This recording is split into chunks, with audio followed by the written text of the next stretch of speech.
The Hindu editorial dictation 80 words per minute. Let's get started. The visit of the United States Special Presidential Envoy for Climate John Kerry ahead of a leaders summit convened by President Joe Biden later this month on the climate challenge has prompted a review of India's long-term policy course to the developed world. India presents a study in contrast with carbon dioxide emissions that rank in the top 5 globally, while millions of its citizens remain mired in energy, poverty, and underdevelopment. Ironically, too many smaller countries, including island nations hit by intense storms, lost farm productivity, droughts, and heat waves linked to a changing climate.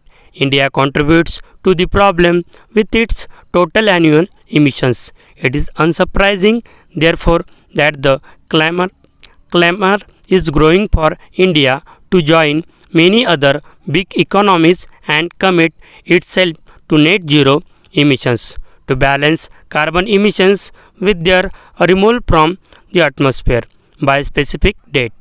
Evidently, Mr. Kerry sought to explore the possibility of raising national ambition with the assurance that the United States pursuing major green technology initiatives in the post-Donald Trump era would support such a roadmap.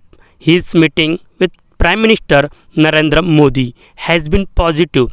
It would, of course, raise not just India but other emergencies nations as well. If the climate diplomacy of the North under the Paris Agreement is underpinned by funding and technology transfer guarantees to reduce emissions. If climate change is the biggest crisis today, the solution requires the United States, the United Kingdom, Europe, and others who occupied the bulk of the world's carbon budget to give up the further emissions in favor of the developing world and fund the transition. Even if India doesn't commit itself to a net zero deadline and prefers to wait for the post-pandemic development pathways to become clear, it cannot afford to ignore the impact that its project decisions, such as deforestation, will have on the climate.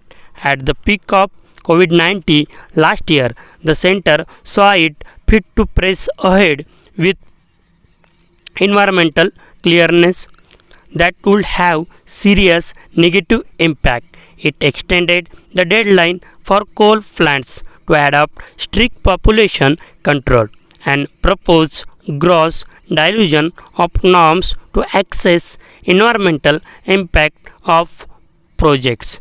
Fuel prices at historic highs due to taxation pay no specific environmental dividend, and the poorest are worst hit by its implementary effect. What India should be doing in the run up to the United Nations Convention on Climate Change in Glasgow, scheduled later this year. Thank you so much.